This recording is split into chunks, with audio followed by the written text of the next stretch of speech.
అత్యున్నత సింహాసనంపై ఆసీనుడు అయిన నా తండ్రి, నా కోట, నా శైలమ, నా శ్రేదుర్గమ, నా విమోచకుడ, ప్రాణప్రియుడ, రక్షకుడ, మీకు వందనాలు, స్తోత్రాలు తండ్రి.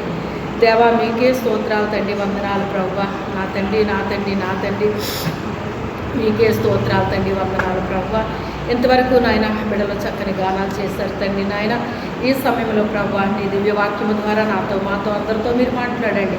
ఈ మైక్ ఎంత దూరం వినబడుతుందో ప్రభువా, అంతకు మించిన దూరం నీ దివ్యవాక్యం బయలువెళ్ళి అందరినీ దర్శించి స్పర్శించి నీ పరిశుద్ధాత్మ కార్యం బలముగా జరిగించండి. యూట్యూబ్ ద్వారా చూచుచున్న బిడ్డలతో మీరు మాట్లాడండి నాయన. ప్రతి ఒక్కరితో నాయన మీరు మాట్లాడండి నాయన. ప్రతి బిడ్డ కూడా శ్రద్ధగా ఆలకించి అంగీకరించి తమ జీవితాల్ని నాయన సరిచేసుకుంటూ ప్రభువా నాయన మీ మాట ప్రతి బిడ్డకి అర్థమయ్యేటట్టుగా పరిశుద్ధాత్మదేవ అర్థం చేపించి సహాయం చేయండి. పరిశుద్ధాత్మదేవుడా, మీరే కార్యం చేయండి. దయగల తండ్రి, కృపగల నాయన, మీకే స్తోత్రాలు తండ్రి, వందనాలు ప్రభువా.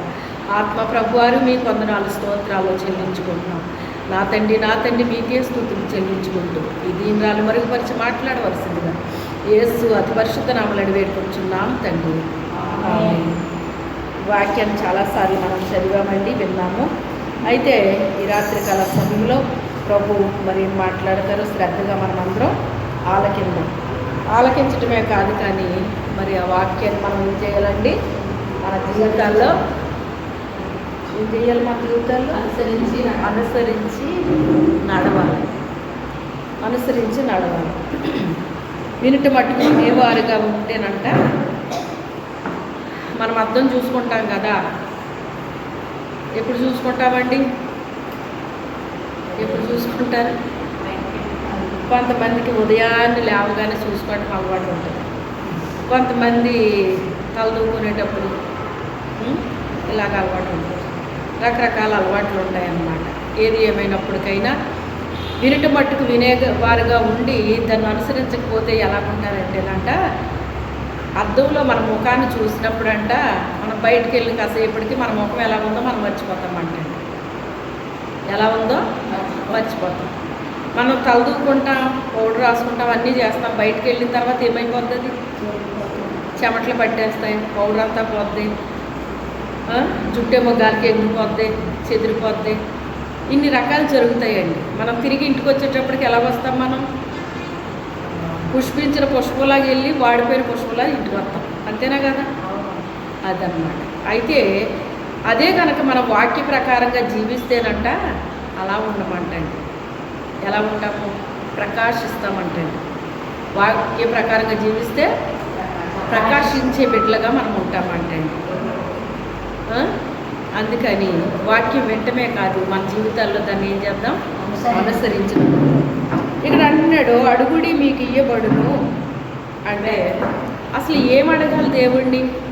మనము ఏమడగాలి దేవుణ్ణి అని మనం ఆలోచిస్తే చూడండి, ఈ మాట వినగానే అందరికీ ఏమనిపిస్తుంది అంటే ఇది ఒక బంపర్ ఆఫర్లాగా ఉంటుంది. ఎలా ఉంటుంది?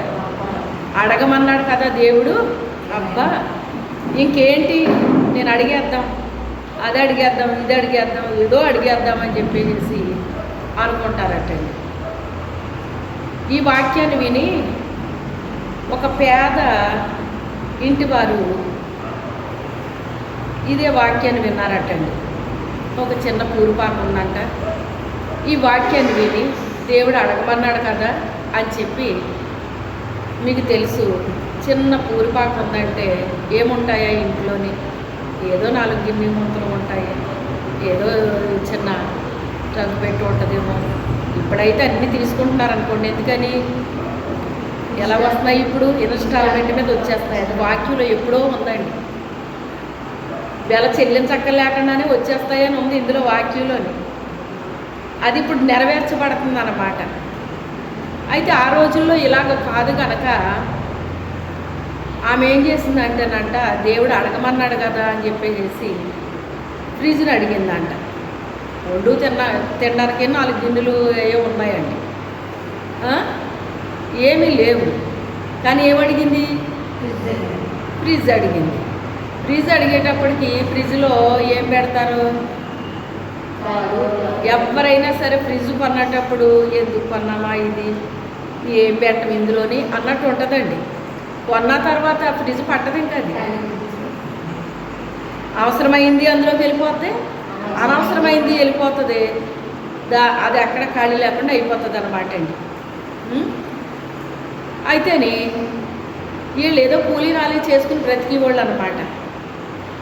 కూలీ నాలి చేసుకుని బ్రతికే వాళ్ళకి ఆ రోజుల్లో ఫ్రిడ్జ్ కొనడం అంటే ఇప్పుడు సులువైంది, కానీ అప్పుడు సులువు కాదు ఇది. కానీ కరెంటు బిల్లు బోళ్ళు అవుతుందంటండి. సహజంగా ఆ రోజుల్లో ఎలా ఉండి కరెంట్లు, సహజంగా ట్యూబ్ లైట్లు ఉండేయండి అప్పుడు. అసలు కరెంట్ ఇంటికి ఉందంటేనే పెద్ద గొప్ప అన్నమాట ఆ రోజుల్లోనే. ఇప్పుడు చిన్న పందిరి వేసినా దానికి ట్యూబ్ లైట్ తప్ప ఏమన్నా మామూలు బల్బులు ఉన్నాయండి ఈ రోజుల్లో? అప్పుడు పార్టీ క్యాండిల్ బల్బు ఉంటేనే పెద్ద గొప్ప అన్నమాట అది. ఆ లైట్లో వంట చేయటం అంటే చాలా గొప్ప అన్నమాట. ఆ రీతిగా ఉండేది అప్పట్లో. అలాంటి అన్ని సదుపాయాలు తక్కువ ఉన్నాయి కనుక మనుషులు ఆరోగ్యాలతో ఉండేవారండి. మిక్సీలు ఉన్నాయి అప్పుడు, కరెంటు వస్తువులు తక్కువ కదా అప్పుడు. ఇప్పుడు ఇంట్లో కరెంటు మీద నడిసే ఎక్కువైపోయినాయి. ఇంట్లో సందికాయలు ఉన్నా ఎవరైనా దాని జోలికి వెళ్తారండి? ఆ మిక్సీ పట్టడానికి కూడా కొంతమందికి కష్టం అంటే ఎందుకని అలా ఉంది. ఏది ఏమైనప్పటికైనా కరెంటు బిల్లు బోర్డు వచ్చేస్తుందంట. వాళ్ళేమో కూలీనాలు చేసి బతికేవాళ్ళు. ఇదేంటి ఎంత కరెంటు బిల్లు వచ్చేస్తుందంటే, మరి రాదా ఫ్రిడ్జ్ ఉన్నాక? అయ్యబాబు ఎంత కరెంటు కాలుతుంది ఏంటి, ఎందుకు కాలుతుందా అంటే, ఎందుకు కాలుతుంది ఇది? ఫ్రిడ్జ్ వల్ల కాలుతుంది. వీళ్ళు తెచ్చుకున్న ఆ డబ్బులు కరెంటు బిల్లులే కడతారా? వీళ్ళే బతుకుతారా? వీళ్ళ అవసరాలే తీర్చుకుంటారా? ఏమవుతుంది అప్పుడు? ఏదో పాస్ట్ గారు అడుగుడి మీకు ఇవ్వబడును అంటే, మీకు ఏది కాలుతుంది అడిగండి దేవుడు ఇచ్చేస్తాడని చెప్పాడంట. కొంతమంది పాస్టర్లకు ఇలాంటి మాటలు చెప్పడం ఎంత ఉద్యోగకరంగా చెప్తారో. అడగండి, మీకు ఏది కాలుతుంది అడగండి ఇచ్చేస్తాడు దేవుడు అంట. వీళ్ళు అలాగనేటప్పటికి ఇదేదో బంపర్ ఆఫర్లాగా వీళ్ళు కనిపిస్తుంది. విశ్వాసాలు కనిపించి వీళ్ళు ఏం చేస్తారంటే, చెప్పాను కదా గొంతేలమ్మ కోరికలు వస్తాయి వీళ్ళకి. ఆ రకంగా కోరితే కరెంటు బిల్లు కట్టలేకపోయేవారు అంటే వాళ్ళు తెచ్చుకున్న కూలి ఎంత, ఇంటిల్లి 10 పోషింపబడాలి. ఇది ఎంత ఉంటుందండి ఇదంతా? అప్పుడు ఏంటండి ఇలాగైపోయింది మా పరిస్థితి అంటే, మరి అడగమంటే ఏం అడగాలి అది తెలియాలి మనకి. అడగమన్నాడు దేవుడు, రైటే, రాయబడింది ఇందులోని. కానీ ఏం అడగాలి ఇంతకని? ఇంకొక అతను ఏం చేశాడంట, అతనికి కనీసం సైకిల్ కూడా లేదటండి. కారు అడిగాడంట. ఏమడిగాడు? కారు అడిగితే కారులో పెట్రోల్ పోయొద్దా? ఆ కారు పెట్టుకోవడానికి ప్లేస్ ఉండొద్దా? చెప్పండి, ఉండాలా వద్దా? మా ఇంటి దగ్గర ప్రార్థన పెట్టినప్పుడండి, ఎవరైనా ప్రార్థన చేయించుకోవడానికి అప్పటికి ఇంకా మేము అద్దెంట్లో ఉన్నామన్నమాట. సొంత గృహాలు ఉన్నాయి కానీ ఇక్కడ లేవు కదా, అద్దెంట్లోనే ఉండేవాళ్ళం. అక్కడ బైక్ పెడితే ఎవరైనా పాపం ఫ్యామిలీతో వచ్చిన వాళ్ళు ఉండేవారు, ప్రార్థన చేయించుకుని వెళ్ళిపోదాం అనుకుని వచ్చిన వాళ్ళు ఉండేవారు. అలాంటి వాళ్ళు బైక్ పెడితే వానరు అడవిలో సింహవార్త చూసారా, అలా అరిసివాడు ఆయన. ఆ అరుపు విని ఎవండి మీరు బైక్ ఏమైనా బయట పెట్టారా అని నాకు కంగారు వచ్చేసి ఇటప్పటికి, ఏండి అమ్మగారు పెట్టామండి, ఏండి అండి. ఎందుకంటే మరి ఆ అరుపు ఎందుకు వినపడుతుందో నాకు తెలుసు, వాళ్ళకేం తెలుసు? వాళ్ళు ప్రార్థన చేయించుకోవడానికి వచ్చిన వాళ్ళకి వాళ్ళకేం తెలుస్తుంది? అక్కడ ఉన్న వ్యక్తికి నాకు తెలుసు. మీరు అర్జెంటుగా తీసి ఆ బయట పెట్టుకోండి బాబు అని వెళ్ళి పంపించేసిద్దాన్ని అన్నమాట. అప్పుడు వెళ్ళి ఎక్కడో పెట్టుకుని వచ్చేవారు. మనకు అస్తమాటు మీరు బైక్ వేసుకొచ్చారా అక్కడ పెట్టుకోండి అని ఏం చెప్తామండి అందరికీ? మనకు గుర్తుండదు కదా, వాళ్ళు ఏం వేసుకొచ్చారో మనకేం తెలుస్తుందండి?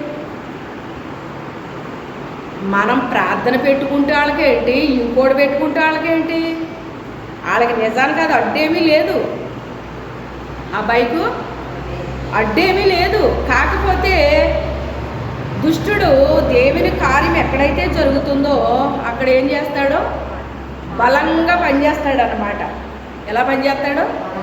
బలహీనంగా పనిచేయడండి, బలంగా పనిచేస్తాడు. అక్కడ ఎవరిని ఎలా ఉపయోగించుకోవాలో అలా ఉపయోగించుకుంటాడు. మనల్ని దేవుడు ఉపయోగించుకుంటే వాళ్ళని దుష్టుడు ఉపయోగించుకుంటాడు. అప్పుడు దేవుడి దగ్గర ఏడ్చేదాన్నండి నేను, ప్రభువా నువ్వు ఎప్పటికైనా ఏదైనా సైట్ ఇవ్వాలనుకుంటే తండ్రి మా దగ్గరికి వచ్చే వాళ్ళకి, ఇలా మందిరం కడతాం ఇవన్నీ నాకు తెలియదండి, ప్రార్థనకు వచ్చే వాళ్ళకి ఎవరికైనా సరే తండ్రి అది మా సైట్లోనే పెట్టుకోవాలి నాయన అని చాలా స్పష్టంగా చెప్పాను దేవుడికి. దేవుడికి చెప్పాడంటే చాలా స్పష్టంగా చెప్పాలంట. అంటే దేవుడికి తెలియదని కాదు, మనం అడిగినప్పుడు ఎలాగ అడగాలంట, చాలా స్పష్టంగా అడగాలటండి.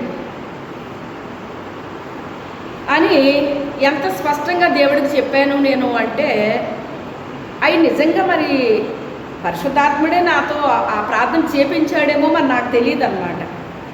ఇవన్నీ ఆలోచనలు మరి నాకు లేవు కదా, లేనప్పుడు నేను ఎలా అడుగుతాను ఇవన్నీని? ఆయన అడిగించాడు నాతోని. స్వతహాగా నేను గొంతెలమ్మ కోరికలు ఎప్పుడూ కోరనండి దేవుడిని, నీ చిత్తం అయితే.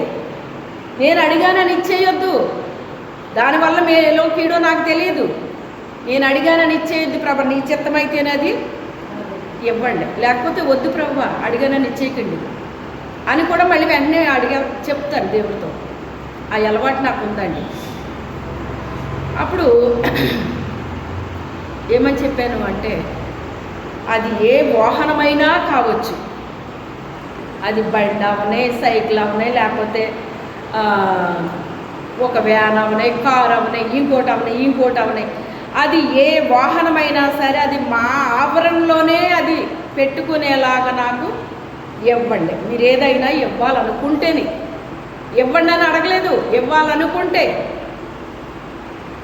ఇదిగో ఇది తీయండి, ఇదిగో ఇది తీయండి అని ఎవ్వరూ మమ్మల్ని అనకూడదు.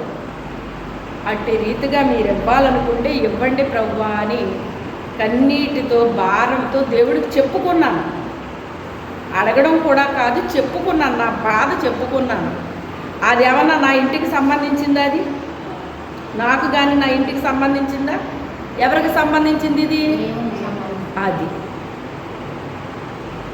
ఆ ప్రార్థన చేశానండి. ఆ రీతిగా దేవుడికి విన్నపం చేసుకున్నాను. విన్నపం చేసుకుంటే ఇలా ఇచ్చాడు దేవుడు. దీనికి మళ్ళీ ఎగతాళీలు కొంతమంది సేవకులు. మనకి దేవుడు విశాలమైన స్థలము ఇస్తే పెద్ద మందిరం కట్టాలని ఉంది నాకు అని బోధిస్తున్నాడంట ఓ సేవకుడు మందిరంలో. అంత ఎగతాళీలను మాట్లాడినాం. నా బాధ నాది, వాళ్ళ ఎగతాళీలు వాళ్ళవి. కట్టారనుకోండి, కానీ నేను వాళ్ళ ఎగతాళి నేను చేయలేను. అలాగా వాళ్ళు నన్ను చేశారు తప్ప నేను అలా చేయలేను. నేను నా మనసు అలాంటిది కాదు. అందుకే మన మనసు నచ్చితే మనం నచ్చుతాం దేవుడికి. మనసుకి పేద గొప్ప తారతమ్యాలు ఉండవు. మనం పేదోళ్ళమా గొప్పోళ్ళమా ఇది కాదు, మన మనస్సు గొప్పగా ఉండాలి దేవుడికి, మన ఆలోచన గొప్పగా ఉండాలి దేవుడికి, మన తలంపులు గొప్పగా ఉండాలి దేవుడికి, మన బుద్ధి గొప్పగా ఉండాలి దేవుడికి, మన హృదయం గొప్పగా ఉండాలి దేవుడికి. అది మనం కలిగి ఉండాల్సింది. అడగమన్నాడు కదా దేవుడు, కారు అడిగాడంట, పెట్టుకోనకు ప్లేస్ లేదు. కారు ఊరుకుని నడుపుతుందా? పోనీ అతను ఏమన్నా ధనవంతుడా? అతను కూలీ నాలి చేసి బతికిపోడేనంట. కూలీ నాలి చేసుకున్నవాడు కారు అడిగితే ఏమన్నా మనం అడిగాము అంటే కాస్త ఎలాగుండాలి అది? చెప్పండి, ఎలాగుండాలి అది? సమంజసంగా ఉండొద్దు.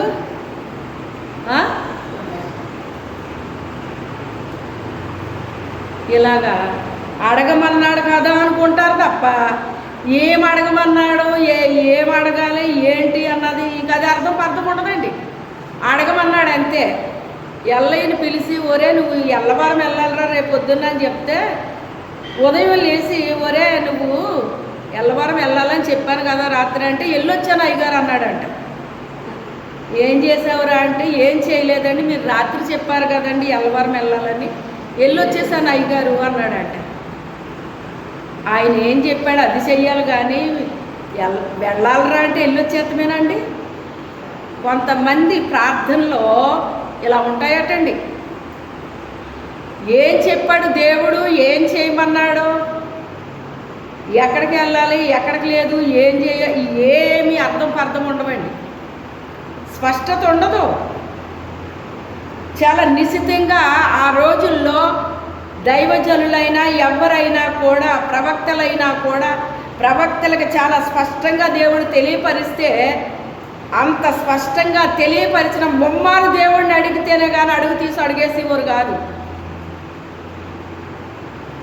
ఎందుకని? దేవుడు అంటే ఏంటో వాళ్ళకి తెలుసు కనుక, ఆయన శక్తి ఏంటో, ఆయన సామర్థ్యం ఏంటో, ఆయన చెప్పేదేంటో, ఏం చెయ్యాలో ఏం చేయకూడదో, ఎలా ఉండాలో ఎలా ఉండకూడదో, ఎలా జీవించాలో ఎలా జీవించకూడదో ఇవన్నీ ఎరిగిన వారు కనుక ఎలా పడితే అలా ప్రవర్తించడానికి కానీ జీవించడానికి కానీ సాహసం చేశారండి. తప్పు చేస్తే దేవుడు ఊరుకున్నాడు ఆ రోజుల్లోని? తొక్క తీసేశాడు. ఏం చేశాడు? ఊరుకున్నాడండి? దావీదు నా హృదయానుసారుడు అన్నాడు. పొరపాటు చేస్తే ఊరుకున్నాడండి ఆయన? శిక్షించాడా వదిలేశాడా? తెలిసి చేస్తే ఊరుకోడండి దేవుడు. తెలియక చేస్తే క్షమాపణ దొరుకుతుందట. తెలిసి చేసిన దానికి శిక్ష తప్పదటండి. అది శిక్ష ఉంటుంది. తెలిసి చేసిన దానికి శిక్ష ఉంటుంది, తెలియక చేసిన దానికి క్షమాపణ ఉంటుంది. అయ్యో తండ్రి నాకు తెలియక ఏదో అయిపోయిందయ్యా అని చెప్పేసి శిక్ష అనుభవించాడా లేదా? అనుభవించిన అతను ఊరుకున్నాడా? చనిపోయేదాకా పశ్చాత్తాపడతానే ఉన్నాడటండి. ఆయన హృదయానుసారుడా కాదా అతను? అదన్నమాట అండి. దేవునికి ఇష్టమైన వారు కూడా తప్పు చేస్తే ఆయన ఏమాత్రం కూడా నాకు ఇష్టమైనవిడే కదా పర్వాలేదులే అనేవి ఊరుకోడండి. ఊరుకోడు. శిక్ష పడిపోతుంది. ఏం పడిపోద్ది? శిక్ష పడిపోద్ది. అందుకే చాలా జాగ్రత్తగా ఉండాలి. దేవుడి దగ్గర ఆటలు ఆడకూడదు. దేవుడితోటి ఆటలు ఎవరు ఆడతారు? పిల్లలు ఆడతారు, పెద్దోళ్ళు ఆడకూడదు. పిల్లలు ఆటలు ఆడితే ఎవరైనా చూడముచ్చటగా చూస్తారు. పెద్దోళ్ళు ఆడారనుకోండి, సిగ్గు లేదు వాళ్ళకి అంటారు. అంటారా చూసిన వాళ్ళు? సిగ్గు లేకుండా చూడండి ఎలా ఆడుతున్నారు వాళ్ళు అంటారు. అంటే ఆడుకోవడానికి కూడా ఒక వయసు ఉంటుందండి, ఒక స్థలం ఉంటుందండి. సిటీస్లో ఆటలు ఆడుకున్నారనుకోండి ఎవరిని పట్టించుకోరు. పల్లెటూరులో ఆడితే ఊరుకుంటారండి నలుగురుని. అబ్బా ఎలాగ చేస్తున్నారో చూడండి వీళ్ళు అంటారు. కూర్చుంటే తప్పు పల్లెటూరులో, నిలబడితే తప్పు, మాట్లాడితే తప్పు, మాట్లాడకపోతే తప్పు, ప్రతిదీ తప్పు తప్పు తప్పు. ఇలా ఉంటుంది పల్లెటూరు. సిటీస్లో పక్కింటి వాళ్ళు పట్టించుకోరు, ఎదురింటి వాళ్ళు పట్టించుకోరు, ఎవరో పట్టించుకోరు. నువ్వు ఎలాగున్నా పట్టించుకోరు ఎవరో. అది సిటీస్. ఇది అవునా కాదా? ఇలా ఉంటుంది. దేవుడికి ఎప్పుడు కూడా మనం ఏం చేయకూడదండి? ఆటలాడకూడదు. అడుగుడి మీకు ఇయ్యబడును అంటే ఏమనకు అడగమన్నాడు దేవుడు? మనం ఏం అడుగుతున్నాం? అడగమన్నాడు కదా. కారు అడిగాడు, పెట్టుకోవడానికి ప్లేస్ లేదు, దాన్ని నడుపుకోవడానికి డబ్బు లేదు. ఏమైంది ఆ కారు? కారు ఉన్నది అంటే దానికి నడపగలిగే అంటే ఏంటి, దాన్ని మెయింటెనెన్స్ చేయగలిగే కెపాసిటీ కూడా వాళ్ళకు ఉండగలగాలి.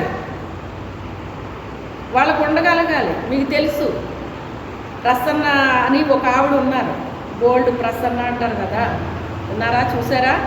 ఎంతమంది చూసి విన్నారు?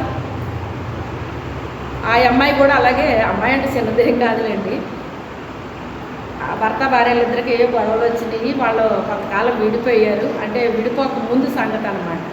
కారు ఉన్నా కానీ భార్యకి ఇచ్చేవాడు కాదంట ఆయన భర్త. చాలా హింసించేసాడటండి ఆవిడ పట్టుకుని. హింసించేస్తే దేవుడిని అన్నదంట, ప్రభువా నాకు ఒక కారు ఇయ్యి అన్నదంట. ఏమన్నది? కారు ఇమ్మన్నదంట. కారు ఇమ్మంటే కారు ఇస్తాను, ఎక్కడ పెట్టుకుంటామన్నాడట దేవుడు.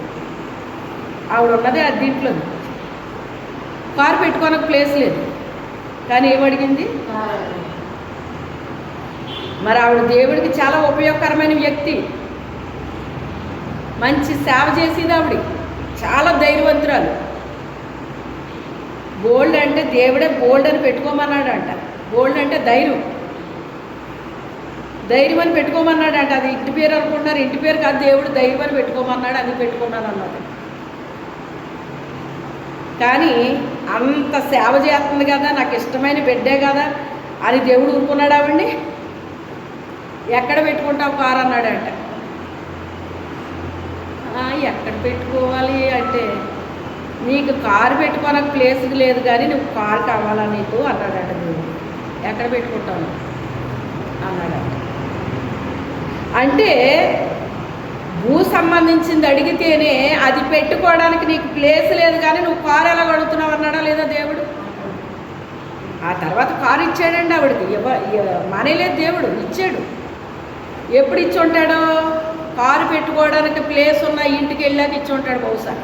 ఎప్పుడైతే సొంత ఇల్లు కొనేసుకుంది అనుకోండి, ఆవిడ ఒంటరిగా ఉన్నప్పుడే కొనేసుకుందాం, మళ్ళీ భర్త వచ్చేసాడు, మళ్ళీ కలిసిపోయారు వాళ్ళిద్దరూ. చాలామంది వాళ్ళ కోసం ప్రార్థన చేస్తే కలిసిపోయారు దేవుని కృప వల్ల. అయితే ఇదంతా ఎందుకు చెప్తున్నాను అంటే, నేను చెప్పాలని చెప్పే మాట ఇందులో ఒక్కట్లేదు. దేవుడు స్తోత్రం. ఏమీ నాకు అసలు ఇది చెప్పాలన్న ఆలోచన కూడా నాకు తెలియదు. ఈ ఒక్క మాటే నాకు చెప్పింది, అడుగుడు మీకు ఇవ్వబడిన అన్న మాట చెప్తే అది అట్టుకుని నిలబడ్డాను నేను ఇక్కడ. ఈ మిగతా ఎన్ని ఎవరు రప్పిస్తున్నారు నా నోట్లో నుంచి? అది ఈ వాయిన మాటలు, ఈ మామూలు అనుకుంటున్నారేమో మీరు, ఈ మామూలు కాదు. ఎవరో దేవుణ్ణి మొత్తం మీద అడగకూడని విషయాలే అడుగుతున్నారు మొత్తం మీద. అది పొందే అర్హత వారికి లేదు. కానీ అర్హత లేకపోయినప్పటికైనా నాకు అది కావాలి ఇది కావాలని ఎవరో ఏదో అడుగుతున్నారు. అవి అడగకపోతే ఇంత ఉదాహరణలు రావు. ఎవడో దేవుడు ఇన్ని ఉదాహరణలు నీకు ఇచ్చాడు అంటే నువ్వేం అడుగుతున్నావు? నీకు అది పొందే అర్హత లేదు. కానీ అర్హతకి మించిన ఏయో అడుగుతున్నారు ఎవరోని. కనీసం ఒక్కళ్ళు ఇలాగ అడిగినా కూడా దేవుడు మాట్లాడతాడు. మూడంతమంది అయ్యి ఉండవసరం లేదు. ఒక్క మనిషితోనైనా దేవుడు మాట్లాడతాడు. ఏం అడగాలి మరి దేవుడిని? ఏం అడగమన్నాడు? అక్కడ కింద కూడా ఏమని చెప్తున్నాడు అంటే, ఏ మనుషుడికైనా కుమారుడు ఉన్నాడు అనుకోండి, ఆ కుమారుడు రొట్టె అడిగాడు అనుకోండి, రాయినిస్తాడా తండ్రి? చేపను అడిగితే పామిస్తాడా? మీరు చెడ్డవారండి మీ పిల్లలకు మంచి ఈవులను ఎరిగి ఉండగా మీ పరలోకమందున మీ తండ్రి తను అడుగు వారికి అంతకంటే ఎంతో నిశ్చయముగా మంచి ఇచ్చేస్తాడు ఆయన. అయితే మనం ఎలాంటివి అడుగుతున్నాం? ఎలాంటివి అడగాలి మనం అంటే, నేను కొద్ది మాటలే నేను చెప్తాను, ఎందుకంటే ఇప్పటికే చాలా టైం అయిపోయింది కనుక. చూడండి,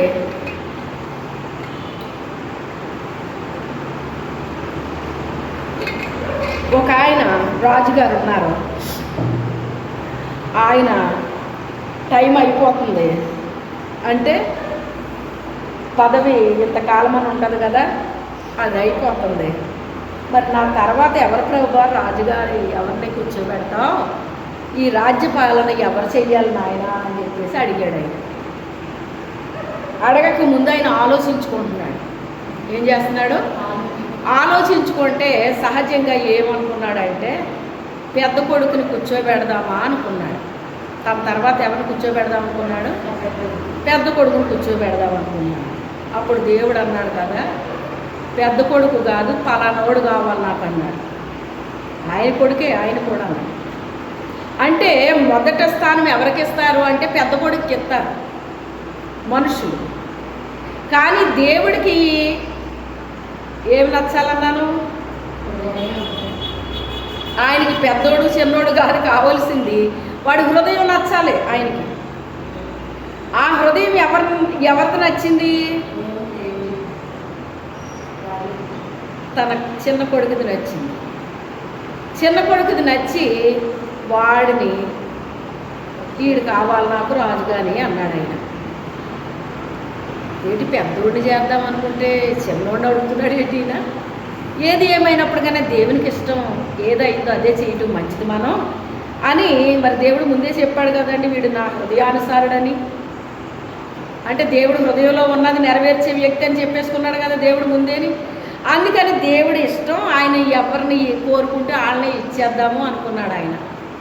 అనుకుని ఒరే చిన్నోడా, దేవుడు నిన్ను కోరుకుంటున్నాడు రా, నేను అన్నయ్యం చేద్దాం అనుకున్నాను కానీ నిన్ను కోరుకుంటున్నాడు రా దేవుడు, మరి నువ్వు రాజుగా ఉండాలిరా అని చెప్పేసి అన్నాడట. ఈ చిన్నోడికి గుండెల్లో బాంబు పేలిపోయిందంట. ఏమైపోయింది? నేనా? ఎందుకంటే కళ్ళారా చూస్తున్నాడు కదా అదంతానే. రాజ్యాధికం అంటే అది ఏమైనా చిన్న విషయమా అండి?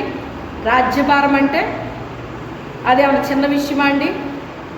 ఒక కుటుంబ భారాన్ని మోయటమే మనిషికి ఏమైపోతుంది ఇప్పుడు ఇంకా తలకిందులు అయిపోతున్నారు. ఒకప్పుడు చదువు సంధ్య లేని వాళ్ళే బాగా చేసుకునేవారండి అప్పట్లోని. చదువుకున్న పిల్లలైనా, ఉద్యోగం చేసి పిల్లలైనా చదువుకొని తల్లిదండ్రుల మాట వినివరాళ్ళు. మేము చదువుకున్నాం కదా, మేము ఉద్యోగాలు చేస్తున్నాం కదా అని తైతక్కలాడితే ఊరుకునేవారు కాదండి. తండ్రి తల్లి గీత గీసారంటే గీత లోపల ఉండాల్సిందే వాళ్ళు.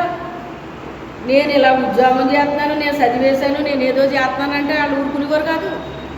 అసలు అడిగే ధైర్యం ఎక్కడిది వీళ్ళకి? తల్లిదండ్రులకి ఎదురు చెప్పే ధైర్యం ఎక్కడిది పిల్లలకి అసలు ఆ రోజుల్లో?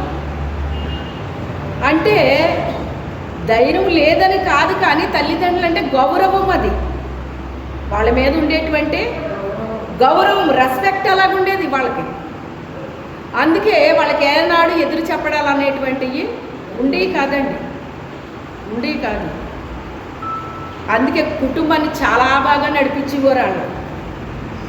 మన మాట వింటున్నారు కదా అని ఏళ్ళు ఇష్టం వచ్చినట్టు చేసేవారు కదా వాళ్ళని. వాళ్ళు ఏళ్ళకి ఎంత రెస్పెక్ట్ ఇస్తున్నారో ఆ పిల్లలకి కూడా వీళ్ళు కూడా అన్నీ చేసేవారు. పిల్లలకి చేయాల్సినవన్నీ వాళ్ళకు కూడా పెద్దలు చేసేవారండి. అలా ఉండేది అది. ఇప్పుడు అలా లేదు, మొత్తం అంతా మారిపోయిందండి. ఇప్పుడు ఏమైపోయింది? మొత్తం అంతా మారిపోయింది. అయితే ఏది ఏమైనప్పటికైనా పిలిచి చెప్పేటప్పటికి, ఏంటి నాన్నగారు మీరు ఏం మాట్లాడుతున్నారు అసలు? నేనేంటి, నా వయసు ఏంటి, నేను రాజు ఏంటి, నా పైన ఇంకా అన్నయ్య వాళ్ళు ఉన్నారు కదా అంటున్నాడు ఈ అబ్బాయి. అంటే ఈ అబ్బాయికి పదవి వ్యామోహం ఉందా అండి? ఇప్పుడు ఇవే ఎక్కువైపోయినాయి. ఏమి ఎక్కువైపోయినాయి? బాధ్యతలు కాదు, పదవి వ్యామోహాలు ఎక్కువైనాయి ఈ రోజుల్లో. ఆ పెద్దోడు ఊళ్ళు ఊరేస్తున్నాడండి, నేను చేసేస్తానని ఊళ్ళు ఊరేస్తున్నాడు. కానీ కోరుకున్నాడా దేవుడు? కోరుకోలేదు. చెప్తున్నాను కదా, మొదట ఆ వ్యక్తి యొక్క హృదయం నచ్చాలి దేవుడికి. అప్పుడే ఆ మనిషి అంగీకరించబడతాడు దేవుని చేత. బాంబు పడిపోయినట్టు అయిపోయింది. లేదురా నాన్న, నిన్ను కోరుకున్నాడు దేవుడు. నేను అన్నయ్యనే పెడదామనుకున్నాను, ఆడు పెద్దోడు కదా, కాస్త అన్నీ తెలిసినోడు కదా, ఆడైతే బాగుంటుంది అని నేను అనుకున్నాను రా బాబు. కానీ దేవుడు నిన్ను కోరుకున్నాడమ్మా, మరి ఎందుకో నాకు తెలీదు. ఆయన ఎవరిని కోరుకుంటే వాళ్ళే ఉండడం మంచిది అని చెప్పేసి డిక్లేర్ చేసేసాడు. చేసేస్తే ఇక వెంటనే ఆ కొడుకు దేవుడి దగ్గరికి వెళ్ళిపోయాడు. ఏం చేశాడు? దేవుడి దగ్గరికి వెళ్ళిపోయి, ప్రభువా, నా అన్నయ్యోళ్ళు ఎంత పెద్దోళ్ళో వాళ్ళకి అన్నీ తెలుసు, నాకేం తెలుసు, నాకేమీ తెలియదు అని ఆయన దేవుడి దగ్గర ప్రార్థన చేస్తున్నాడు. ఏమని? నాకు ఏమీ తెలియదు. రాజ్య పరిపాలన అంటే ఎంత జ్ఞానం ఉండాలయ్యా, ఈ ప్రజల్ని ఏలాలి అంటే ఎంత జ్ఞానం కావాలి తండ్రి. అంత జ్ఞానం నాకెక్కడుంది? అంత తెలివి నాకెక్కడుంది? అంత వివేకం నాకెక్కడుంది? నాకేమీ తెలియదయ్యా. ఏంటి నాయనా అని చెప్పి దేవుడి దగ్గర ప్రార్థన చేసుకుంటున్నాడు. లేదురా, నువ్వే చెయ్యాలి అన్నాడు దేవుడు. నువ్వు చిన్నోడవైనా పర్వాలేదు, నువ్వే చెయ్యాలిరా అన్నాడు ఆయన. ఈయన తండ్రి మరి ముందే బోధించేశాడు కదా, దేవుడు ఎవరిని కోరుకుంటే వాళ్ళే చెయ్యాలమ్మా అని చెప్పేశాడు కదా. అందుకని చెయ్యను అని అనలేదు. కానీ ప్రభువా, నేను చేయడం కనుక నీ చిత్తమైతే నాకు ఈ ప్రజలని పరిపాలన చేయడానికి నాకేం కావాలి? జ్ఞానము వివేకము నాకు కావాలయ్యా. ఈ ప్రజల్ని ఏలడానికి నాకు జ్ఞానము కావాలి. నాకున్న జ్ఞానము సరిపోదు, నేను బాలుణ్ణయ్యా, నాకు అంత జ్ఞానము లేదయ్యా అని దేవుడిని అడిగాడట. ఈ పాటికే మీకు అర్థమైపోయింది. అయిపోయిందా? ఎవరు అయినా? అప్పుడు దేవుడు ఆ ప్రార్థన వినంట మురిసిపోయాడటండి. ఏమైపోయాడు? మురిసిపోయాడట. మురిసిపోయి, నిజంగా ఎవడన్నా అయితే నాకు అది కావాలి, నాకు ఇది కావాలి, నాకు ఏదో కావాలని అడుగుతారా బాబు, అందుకేరా నువ్వు నచ్చేసావు నాకు, మీ బాబు అనుకున్నాను కానీ మీ బాబుని మించిపోయావు నువ్వు, అది ఇది కావాలని నన్ను అడగలేదు నువ్వు అని చెప్పి దేవుడు ముగ్ధుడైపోయాడటండి అతని ప్రార్థనకి. ఏమైపోయాడు? ముగ్ధుడైపోయి అప్పుడు ఓకే అన్నాడంట ఆయన, గ్రాంటెడ్ అన్నాడంట. అని జ్ఞానము వివేకము గ్రాంట్ అయిపోయింది. అదనంగా ఏమి ఇచ్చాడంట? బోనస్ ఇచ్చాడంట. మళ్ళీ ఏమిచ్చాడు? ఐశ్వర్యము, ఘనత. చూడండి ఆ మాట చూడండి ఒకసారి.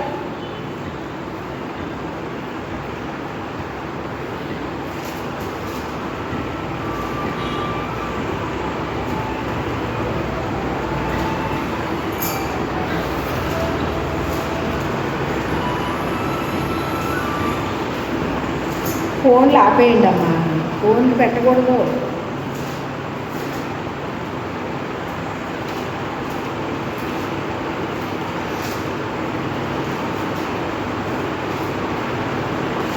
అనిపించిందా?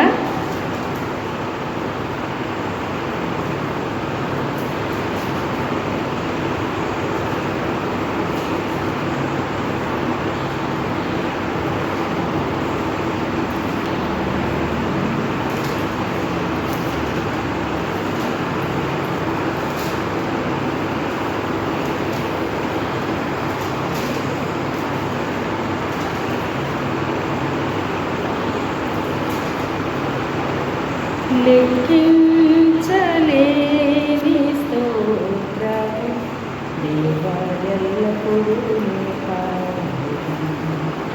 ఇంతవరకు నా బ్రతుకులో, ఇంతవరకు నా బ్రతుకులో నీవు చేసిన మేళ్ళకై.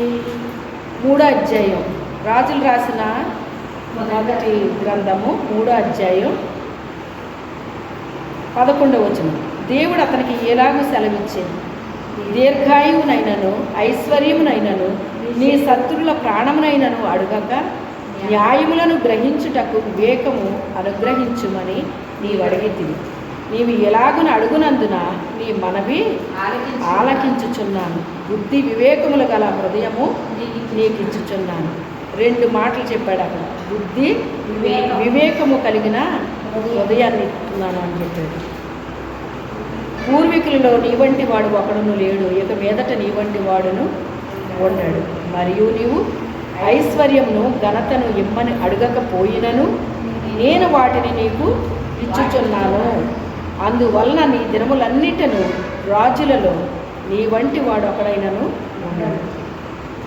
ఇప్పుడు అడిగింది జ్ఞానం ఒక్కటే అడిగాడు, జ్ఞానము వివేకాన్ని అడిగాడు. అది ఇచ్చేస్తున్నాను అన్నాడు.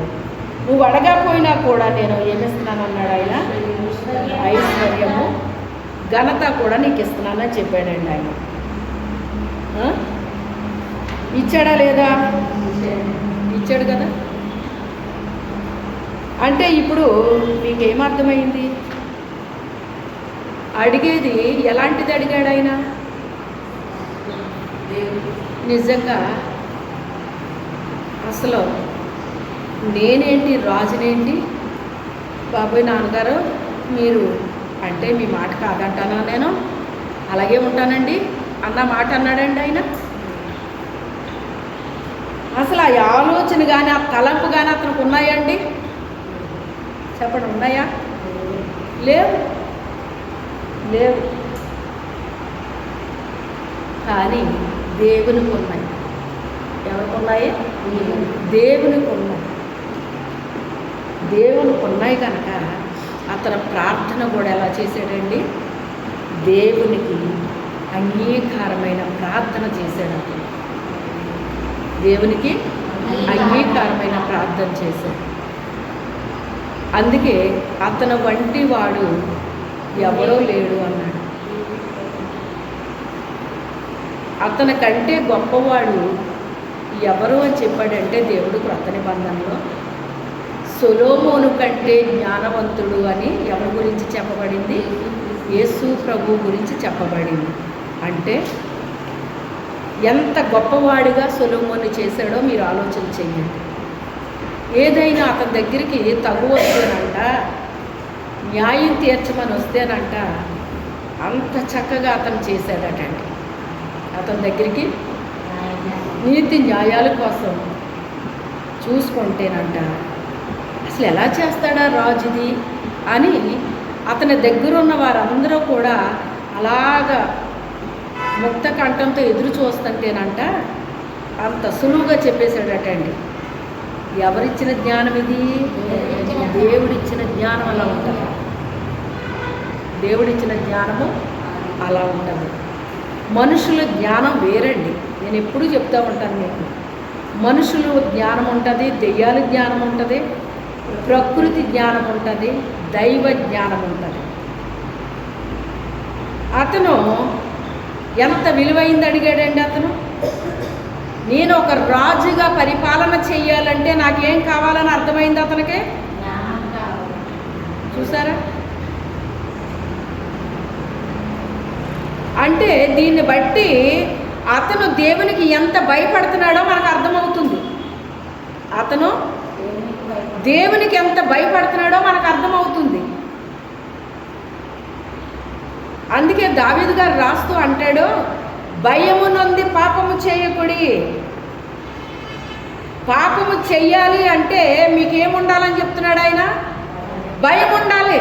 పాపం చేయడానికి మీకేం కలగాలి?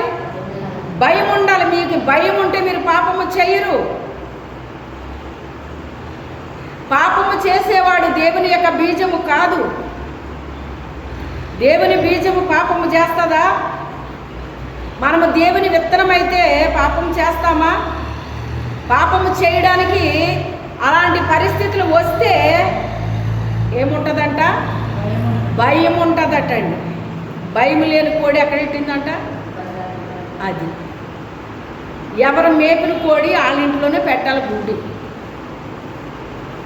కదా. అది బజార్లో పెట్టిందంటండి వెళ్ళిపోయి. భయము నుండి పాపము చేయదు.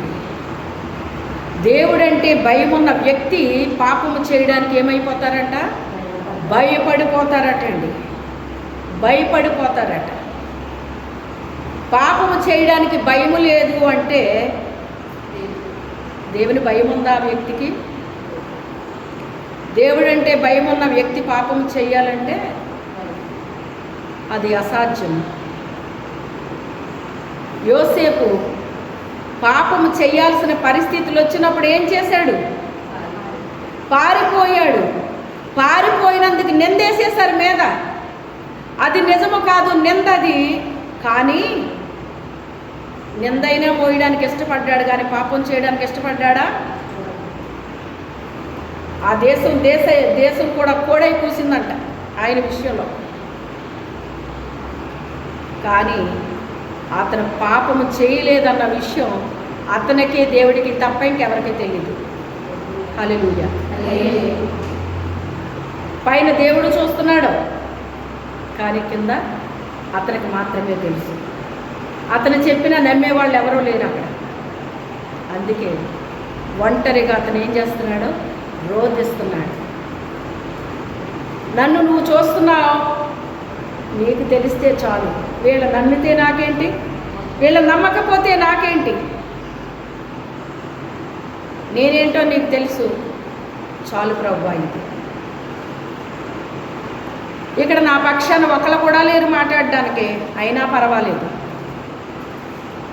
నీవు నాకు తోడుగా ఉన్నావు. యోసేపు గురించి రాసేటప్పుడు ఏమని ఉంటుందంటే అండి, యోసేపుకి దేవుడు తోడై ఉన్నాడు, అందుకే అతను చేసినదంతా కూడా ఆయన సఫలము చేసెను. ఏం చేశాడట ఆయన? సఫలము చేసెను. మనము చేసేది కూడా దేవుడు మనకి తోడుగా ఉంటేనంటే ఏం చేస్తాడట? ఆయన సఫలము చేస్తాడట.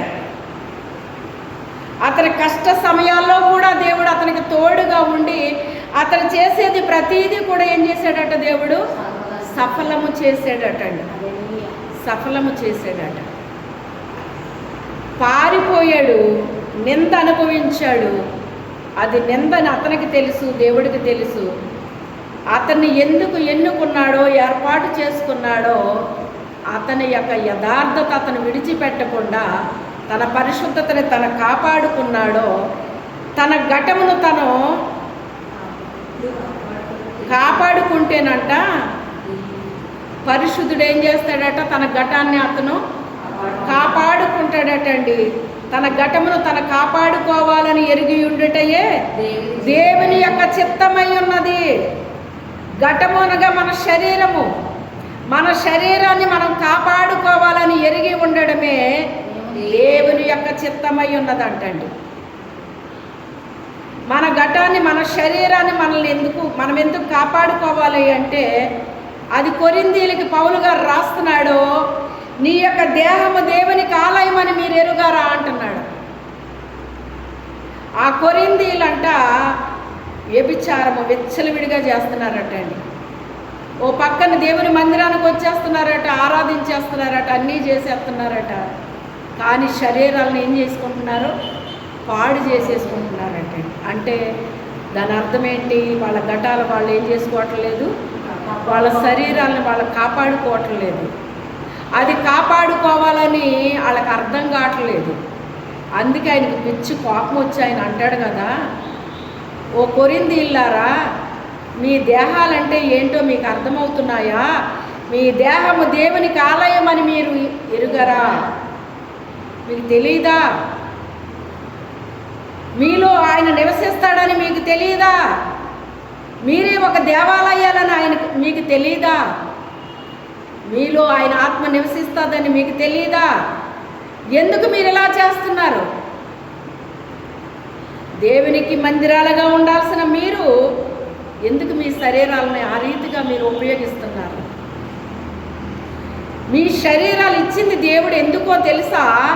దేవుడిని మహిమపరచడానికి ఇచ్చాడు మీకు అని చెప్తున్నాడు ఆయన. చదువుకోండి, మీరు కొరింథీయులకు రాసిన పత్రికలో మీరు చదువుకోండి ఇంటికి వెళ్ళిన తర్వాత. అందుకు ఇచ్చాడు మీకు శరీరాలు అని రాస్తూ, దెసలోనికైలకు రాస్తూ ఈ మాట రాశాడు మళ్ళీని, మీరు పరిశుద్ధులైతే మీ ఘటాలను మీరు కాపాడుకుంటారు. కాపాడుకోవాలని ఎరిగి ఉండడమే దేవుని యొక్క చిత్తమై ఉన్నది. చాలామందికి ఊత పదమండి, దేవుని చిత్తమండి, దేవుని చిత్తమండి. ఎప్పుడు అలాంటి మాటలు మాట్లాడకండి. దేవుని చిత్తం అంటే ఏంటో తెలుసు అసలు? ఆయన ఏం చెప్తే అదే చెయ్యాలి. అది దేవుని చిత్తం అంటేని. అది చిన్న మాట కాదు. అది దేవుని చిత్తమండి, దేవుని చిత్తమండి అంటారు. అసలు ఊత పదంలాగా అయిపోయింది చాలామందికి. అది దేవుని చిత్తాన్ని నెరవేర్చేయగలరా అసలు? అబ్రహామా చిత్తం ప్రభువా అన్నాడు. 99 సంవత్సరాల దాకా పిల్లలు ఉన్నారు అతనికి. కొడుకుని ఇస్తానన్నాడా లేదా? ఈ లోపల కంగారు పడ్డారు వాళ్ళు. ఇక మనకు పుట్టరేమో అని మధ్యలో హాగర్ని వాడుకున్నారు. వాడుకుంటే పుట్టేటప్పటికి ఇస్మాయిల్ వచ్చేసాడు. ఇస్మాయిల్ వాగ్దానం చేసిన పుత్రుడా? దేవుడు మనకు ఒకటి వాగ్దానం చేశాడంటే వాగ్దానం చేసిన వాడు నమ్మదగిన దేవుడని రూఢిగా నమ్మి విశ్వాసం ఉంచి సందేహపడక, నిరీక్షణకు ఆధారం లేనప్పుడు నిరీక్షణ కలిగి దేవుణ్ణి నమ్మాడు అని రోమీలకు రాసిన పత్రికలో రాస్తున్నాడు పౌలు గారు. శారా కూడా ఆ రీతిగా వాగ్దానాన్ని జ్ఞాపకం చేసుకుంది ఆవిడ కూడా. నాకైతే స్త్రీ ధర్మం కూడా నిలిచిపోయింది. స్త్రీ ధర్మము ఉన్నటప్పుడే అంటే మీకు తెలుసు కదా, స్త్రీకి పిల్లలు ఎప్పటి వరకు పుడతారటండి?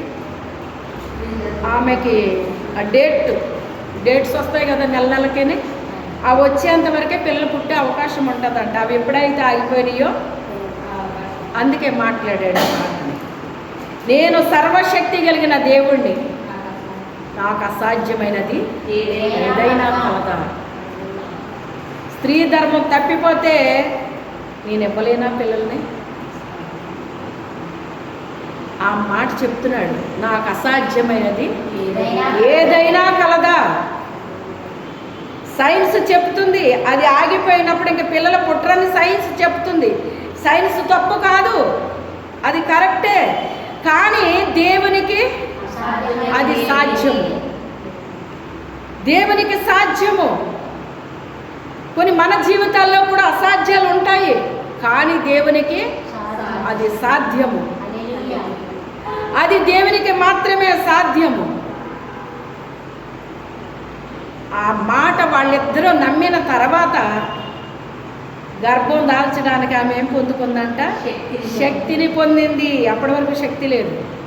ఎప్పుడైతే ఆమె కూడా ఆయన ఏదైనా చేయగలడో, నాకు వాగ్దానం ఇచ్చిన వాడు నమ్మదగిన దేవుడు ఆయన అని ఎప్పుడైతే ఆమె కూడా విశ్వాసం ఉంచిందో గర్భం దాల్చడానికి శక్తిని పొందుకుందంటే ఎవరి దగ్గర పొందుకుంది? హల్లెలూయా. 90 ఏళ్ళు ఆమె పొందుకుందండి. దేవునికి అసాధ్యమైనది లేదని అక్కడ రూఢి చేశాడా లేదా దేవుడు? నమ్ముట నీ వలనైతే నమ్ము వానికి సమస్తము సాధ్యమే. నీ పరిస్థితి అలాంటిది అయి ఉండొచ్చు, కానీ ఆయనకు సాధ్యం. ఎందుకు అంటే, అబ్రహామా చిత్తం చెప్పండి ప్రభువా, చిత్తం చెప్పండి అంటే దాని అర్థం ఏంటో తెలుసా మీకు? మీరేం చెప్తుంది నేను తూచా తప్పకుండా చేస్తాను. ఈ లోపల ఎన్ని ఎగతాళీలు, ఎన్ని అవమానాలు, ఎన్ని అతని చేతులతో అతను అనేక మందిని పెంచాడు. అతని దగ్గర చాలామంది పనోళ్ళు ఉండేవారటండి. ఆ పనోళ్ళకి పెళ్ళిళ్ళు చేస్తే వాళ్ళకి పిల్లలు పుట్టేశారంట. వాళ్ళకి మళ్ళీ పెళ్ళిళ్ళు చేస్తే వాళ్ళకి పిల్లలు పుట్టేశారంట. వాళ్ళకి మనవలు వచ్చేసారు, కానీ వీళ్ళకి మాత్రం సంతానం లేదు. ఎంత కష్టంగా ఉంటుందో మీరు ఒకసారి ఆలోచన చేయండి. అతను చేరదీసి పెంచినోళ్ళే అతన్ని అవమానపరుస్తుంటే వాళ్ళకి ఎంత ఇబ్బందిగా ఉంటుందో ఆలోచించండి. ఉంటుందో ఉండదా? అతను చేరదీసి పెంచాడు వాళ్ళని, అతను పెళ్ళిళ్ళు చేశాడు వాళ్ళందరికీ. కానీ వాళ్ళని ఎగతాళి చేశారు. వాళ్ళకి ఎంత ధైర్యం కావాలి, ఎంత విశ్వాసం ఉండాలి, ఎంత నమ్మకం ఉండాలి, ఎంత ఉండాలండి వాళ్ళకి.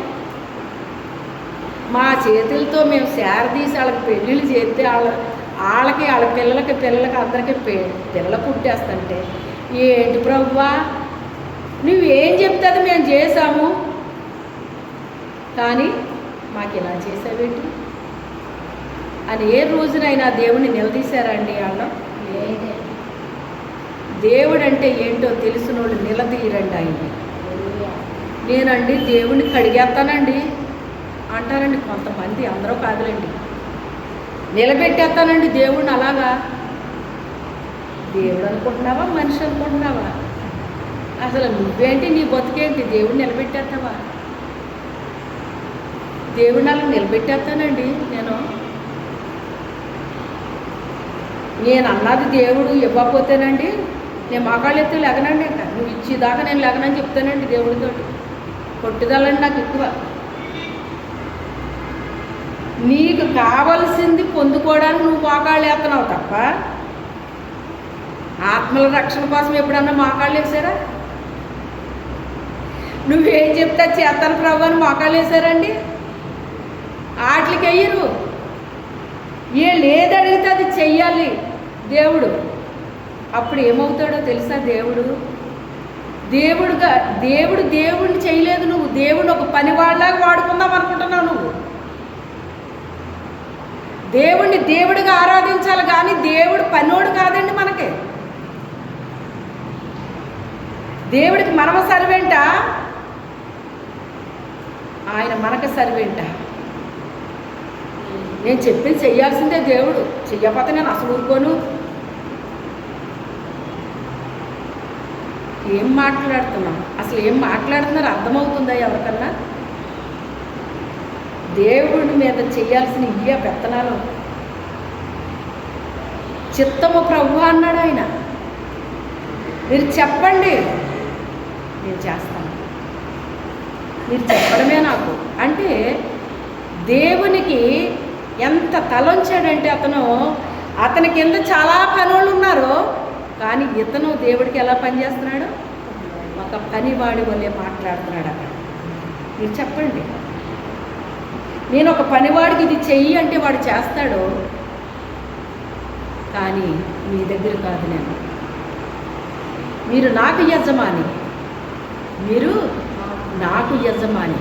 మీరు ఆర్డర్ అయ్యండి, నేను చేస్తా. ఇలా చెయ్యి అబ్రహాం అని మీరు చెప్పటమే తర్వాయి నేను చేస్తానయ్యా. ఎంత లోబడుతున్నాడో మీరు ఆలోచన చెయ్యండి. చాలామందికి ఏం అడగాలో కూడా తెలియట్లేదండి దేవుణ్ణి. దేవుడే ఒక సర్వెంట్ లాగా వాడుకుంటున్నారండి. దేవుడు మనల్ని వాడుకోవాలి కానీ మనం దేవుడిని వాడుకోకూడదు.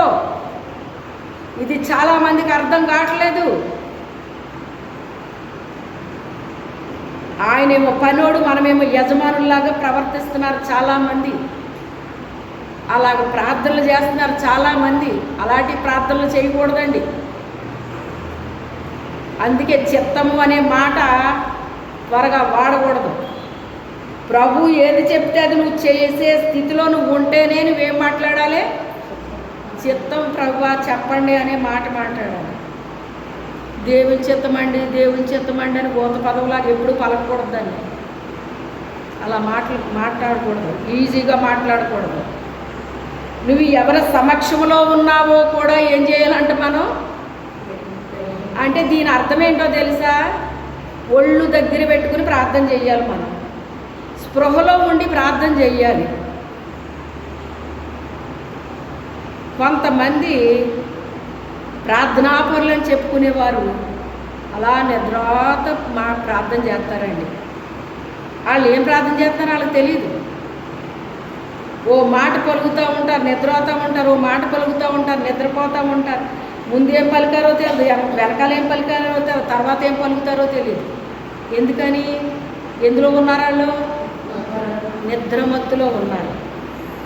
అంటే అలా నిద్రావస్థలో ఉంటే గనక నువ్వేం ప్రార్థన చేస్తున్నావు ఏం అర్థం కాదు నీకు. ఏం ప్రార్థన చేస్తున్నావో ఏమీ అర్థం కాదు. ఒక స్పష్టత మనకు ఉండాలి, అర్థం అవ్వాలి మనకి. దేవుడేంటి, నేనేంటి, ఆయనేంటి, నేనేంటి అనే స్పృహ మనం కలిగి ఉండాలి. అప్పుడు ఒళ్ళు దగ్గర పెట్టుకుని ప్రార్థన చేస్తాం.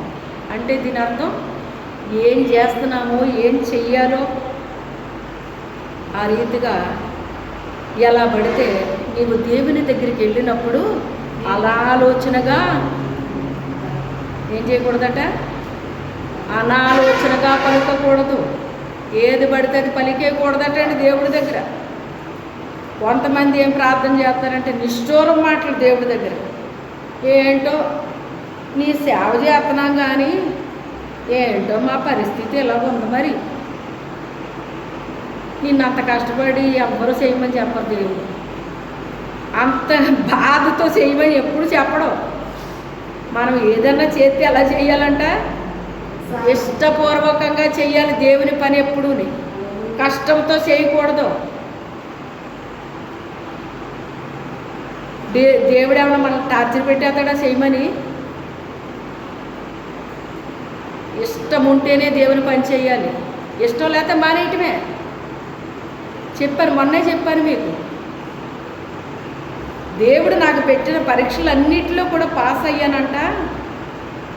ఏ పరీక్షలు ఆయన పెట్టాడో కొన్ని తర్వాత గుర్తు చేసుకున్నాను, ఒక్కోటి ఏ టైంలో ఏ పరీక్ష నాకు జరిగింది అనేటువంటి కొన్ని గుర్తు చేసుకున్నాను అన్నమాట అండి. తర్వాత అప్పుడు అందులో పాస్ అయినట్టు, పాస్ అవ్వడమే కాదు కానీ అందరికంటే హైయెస్ట్ మార్క్స్ వచ్చినట్టు ఆయన ఎప్పుడైతే ప్రకటించడం జరిగిందో ఏడ్చుకుంటా ఆ లోపలికి వెళ్ళాను అన్నమాట. ఆ ఆఫీస్ లోపలికి వెళ్ళాను. అప్పటికే వాళ్ళకి ఉద్యోగాలు ఇచ్చేస్తున్నారు. పాస్ అయిన వాళ్ళకి ఉద్యోగాలు ఇచ్చేస్తున్నారు. కొంతమంది అంటున్నారు ఫలానా ఊరేంటి నాకు అని అడుగుతున్నారు. ఉద్యోగాలు చేసుకునే వాళ్ళకి తెలుసు, ఇంటర్వ్యూలకి వెళ్తారు. మీరు వెళ్ళినప్పుడు నాకు ఫలానా ఊరు కావాలండి, నాకు చిన్న పిల్లలండి, ఎన్ని అబద్ధాలు చెప్తారో అక్కడ. వాళ్ళు పెద్ద పిల్లలే కానీ ఏం చెప్తారు, వాళ్ళకి చిన్న పిల్లలండి, నా పరిస్థితి ఇదండి అని ఉన్నాయి చెప్తే పర్వాలేదు కానీ లేని కూడా చెప్తారన్నమాట అక్కడ. ఎందుకని? ఆ ఊరు కావాలి కాబట్టి.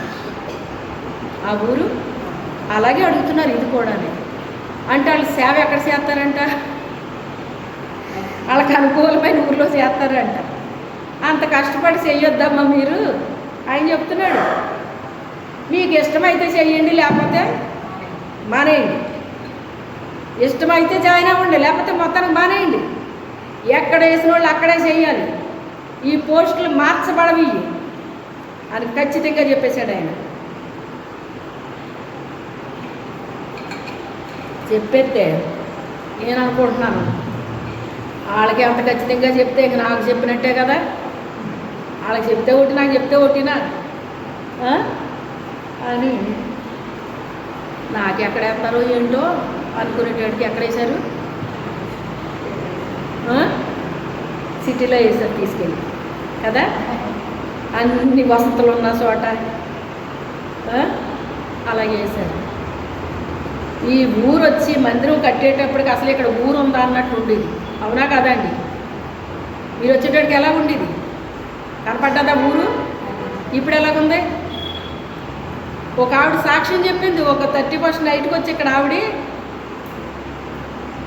ఈ మందిరం వచ్చిన తర్వాత యెరూషలేము పట్టణంలా మారిపోయిందమ్మా ఈ ఊరు, ఇది అసలు ఒక ఊర్లా ఉండేది కాదు, ఇప్పుడు ఎలా మార్చేశాడు దేవుడు, యెరూషలేము పట్టణంలాగా అయిపోయిందమ్మా ఇది, ఈ మందిరం వచ్చాక ఇదంతా కూడా యెరూషలేము పట్టణంలా మారిపోయిందమ్మా అని ఎంతో సంతోషంతో సాక్ష్యం చెప్పింది ఆవిడ వచ్చి ఆ రాత్రి. మీకు ఎంతమందికి గుర్తుందో నాకు తెలియదు కానీ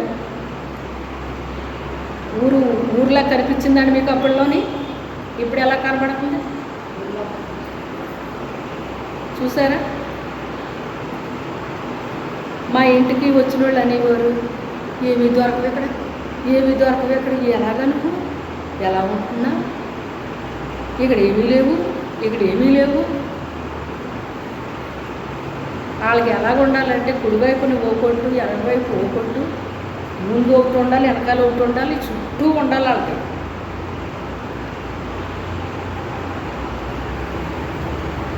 అబ్రహాం వెళ్ళేటప్పటికి ఆ ఊరు ఎలా ఉందండి? రాళ్ళని రత్నాల్లా చేసాడా లేదా? లోతు వెళ్ళేటప్పటికి ఆ ఊరు ఎలాగుంది? ఏదేను తోటలాగా ఉంది. ఏదేను తోటలాగా ఉంది. నాకు నా పశువులకి కూడా ఇక్కడ చాలా అయ్యి బాబు ఎంత బాగుంటుందో ఇక్కడ అనుకుని వెళ్ళిపోతే అక్కడ ఉన్న వాళ్ళందరూ కూడా దుష్టులు, దుర్మార్గులు అని చెప్పేసి రాయబడిందండి. కానీ అతను ప్రతి దినము కూడా నీతిమంతుడై తన మనసు నొప్పించుకుంటూ బతికాడని పౌలు గారే రాశాడండి. పత్రికల్లో రాస్తూ ఆ మాట రాశాడు ఆయన. అంత మనసు నొప్పించుకుంటా ఎవడు ఉండమన్నాడు అక్కడ?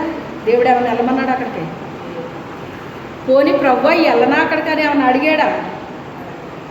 అబ్రహాం ఏమో దేవుని వాగ్దానం కోసం కనిపెడతంటే లోతేమో ఆస్తిపాస్తుల కోసం కనిపెట్టాడండి. చూసారా? అసలు లోతుకి ఆస్తిపాస్తులు ఎక్కడి నుంచి వచ్చినాయి? అబ్రహాముతో ఉన్నందుకు వచ్చినాయి. అవన్నీ అబ్రహాముతో ఉన్నందుకు అతనికి వచ్చినాయి. కానీ అబ్రహాముతో లేకపోతే అతనికి అవన్నీ వస్తాయా? ఏవి రావు. ఎక్కడేసిన గొంగలు అక్కడే ఉండును. అబ్రహాముతో ఉండడాన్ని బట్టి అతని మీదకి వచ్చిన ఆశీర్వాదం వాళ్ళ మీదకు కూడా వెళ్ళింది. ఎందుకు అంటే అబ్రహాముకి వాగ్దానం చేశాడు. ఎప్పుడు చేశాడు? పిలిచినప్పుడే చేశాడు ఆయన వాగ్దానం. అబ్రహామా, నీ వలన అన్యజనులను నేను ఆశీర్వాదిస్తానన్నాడు ఆయన. అన్నాడా లేదా? నిన్ను ఆశీర్వాదిస్తాను, నిన్ను బట్టి అన్యజనులు కూడా నేను వాగ్దానం పొందుకుని బయలుదేరాడు. నేను వెళ్తున్నాను, సరే అక్కడ నాకు ఇల్లు ఇస్తావా, అక్కడ నాకు అది ఇస్తావా, అక్కడ నాకు ఇది ఇస్తావా, అది ఇదని ఏమైనా అడిగాడండి ఆయన. సేవకి వెళ్ళాలంటే ఇప్పుడు ఎలా ఉందంటే అండి, అక్కడ అన్ని సౌకర్యాలు ఉంటాయా? మంచి రోడ్లు ఉంటాయా? కరెంట్ ఉంటుందా? అన్నీ బాగా దొరుకుతాయి అక్కడ? అలా ఉంటుందా? ఇలా ఉంటుందా? ఇవన్నీ అడిగి అడిగి అడిగి వాళ్ళకి ఉండడానికి అనుకూలంగా ఉంటేనే వాళ్ళు వెళ్తున్నారు తప్ప లేకపోతే ఆ రాళ్ల ప్రదేశానికి దేవుడు వెళ్ళమంటే మారు మాట్లాడకుండా వెళ్ళిపోయాడు ఆయన. వెళ్ళిపోయాడా లేదా? ఆ రాళ్ళని ఏం చేశాడు దేవుడు? రత్నాల్లా మార్చాడట. ఏదేను తోట అంటే అంత ఏమనాలి దీన్ని అంటే కొరత లేని, దేనికి కొరత లేకుండా కనిపించింది ఇతనికి. అది దేవుడికి కాదు, ఇతనికి కనిపించింది అలాగా. దేవుడు పిలిస్తే వచ్చిన అతను కాదు ఇతను. దేవుడు పిలిస్తే వచ్చిన అతను కాదు. ఆయన పిలిస్తేనంట, ఆయన ఎన్నుకుని ఏర్పాటు చేసుకుంటేనంట వాళ్ళవన్నీ నేను చూసుకుంటానని దేవుడు చెప్పాడట అండి. ఎవరితో చెప్పాడో తెలుసా? దినకర్ అంకుల్ గారితో చెప్పాడట. ఆయనతో చెప్పారటండి. నేను ఎవరినైతే పెంచుకున్నానో, ఎవరినైతే నేను ఏర్పాటు చేసుకున్నానో వాళ్ళకి సంబంధించినవన్నీ కూడా నేను చూసుకుంటాను. నేను పిలవని వాళ్ళు, నాకు సంబంధం లేని వాళ్ళు సేవలోకి వస్తే వాళ్ళని నేను పట్టించుకోను అన్నాడంట. అదేంటి ప్రభువా, మరి నీ సేవే కదా వాళ్ళు చేస్తున్నారో అని అడిగాడట. అయ్యుండొచ్చు, నేను పిలవలేదు కదా వాళ్ళు నేను రమ్మని. వాళ్ళ జీవనోపాధి వదిలేసుకుని నేను రమ్మన్నాను వాళ్ళని అన్నాడటండి. అంటే దీన్ని బట్టి ఏమర్థమవుతుంది మనకి? దేవుడు మనల్ని ఏం చేయాలి? పిలవాలి. కొంతమందిని ఎన్నుకుని ఏర్పాటు చేసేసుకుంటాడు. మోషే గారిని ఎన్నుకుని ఏర్పాటు చేసుకున్నాడు. అలాగే ఇర్మియా గారిని, యెషయా గారిని, యోసేపుని, యెహోషువాని, ఇలా కొంతమంది ఉన్నారండి. వాళ్ళని ఏర్పాటు చేసుకున్నాడు. ఆ ఏర్పాటు చేసుకున్న వాళ్ళకంట దేవుని లాంటి స్వరూపాన్ని ఇస్తాడటండి. అంటే దేవుని యొక్క గుణలక్షణాలు ఇస్తాడు వాళ్ళకి. స్వరూపం అంటే ఏంటి? ఆయనకు ఉండే గుణలక్షణాలు వాళ్ళకు ఉంటాయి. ఎటు వీస్తే అటు కాదు. దేవునికి ఉండే గుణ లక్షణాలు వాళ్ళకే కలిగి ఉంటారటండి. యేసు ప్రభు మొదటిసారిగా వాడబడినప్పుడు ఆహా ఓహో అని ఆయన కీర్తి ప్రతిష్టలో దేశ దేశాలు వ్యాప్తం చేశాడు. సిలువలోకి వెళ్ళేటప్పటికి ఏమయ్యాడు? తృణీకారాలు, అవమానాలు, నిందలు, ఎగతాళీలు, చెంపదెబ్బలు ఇవన్నీ పడ్డా లేదా? అన్యాయపు తీర్పు పొందుకున్నాడు. అతని పక్షాన్ని, ఆయన పక్షాన్ని మాట్లాడేవాళ్ళు ఎవ్వరూ లేరు. అయినప్పటికైనా కూడా మానేశాడండి ఆయన, సిలువని దింపాడండి ఆయన. అందుకే ఆయన అంటాడు కదా, నన్ను ప్రేమిస్తే తన సిలువను తాను ఎత్తుకొని నన్ను వెంబడించాలి. నా సిలువను ఎత్తుకో అని చెప్పలేదు ఆయన. నీకో సిలువ ఉంటుంది, ఆ సిలువను నువ్వు ఎత్తుకుని నన్ను వెంబడించు. నీ సిలువను నువ్వు ఎత్తుకోకుండా నువ్వు పక్కన పడేసి నన్ను వెంబడెత్తానంటే అది అయ్యే పని కాదు. నీ సిలువను కూడా నువ్వేం చేయాలి? నీ బాధ్యతలు కూడా నువ్వు నెరవేర్చి నన్ను వెంబడించాలి అని చెప్తున్నాడు. ఆ సిలువ మార్గంలో వెళ్ళేటప్పుడు ఇవన్నీ ఉంటాయన్నమాట అండి. ఏంటి? అవమానాలు, నిందలు, ఎగతాళీలు, గాయపరచడాలు, అక్రమమైన తీర్పులు, అన్యాయపు తీర్పు ఇవన్నీ జరుగుతాయి అన్నమాట. జరిగిన తర్వాత సమాధి జీవితంలోకి వెళ్ళినట్టు ఉంటుంది. ఇక బయటికి కనపడం, మనం భూమిలో పాతి పెట్టబడినట్టు కనపడం, మనం కనుమరుగైపోయినట్టు అయిపోతాం. ఎక్కడా కనపడం మనం. ఏంటండి పలానోళ్ళు ఆ మీటింగ్లో కనపడేవారు, ఈ మీటింగ్లో కనపడుతున్నారు, ఎక్కడ కనపడలేదు ఏంటండి వాళ్ళు? కనపడరు. వాళ్ళు ఎక్కడున్నారు? ఆయన 3వ దినాన్ని తిరిగి లేచినప్పుడు, సిలువ వేయబడినప్పుడు ఎలా ఉన్నాడని ఉంది? బొచ్చు కత్తిరించు వాని ఎదుట గొర్రె మౌనంగా ఉన్నట్టుగా ఉన్నాడట. అన్యాయపు తీర్పు, అక్రమ తీర్పు వచ్చినా కూడా ఆయన ఏం చేశాడు? సహించాడు, ఓర్చుకున్నాడు. ఇవన్నీ భరించేసి సమాధిలోకి వెళ్ళిపోయాడు. సమాధిలోకి వెళ్ళిపోయి ఆయన ఏమన్నా చచ్చిపోయాడు?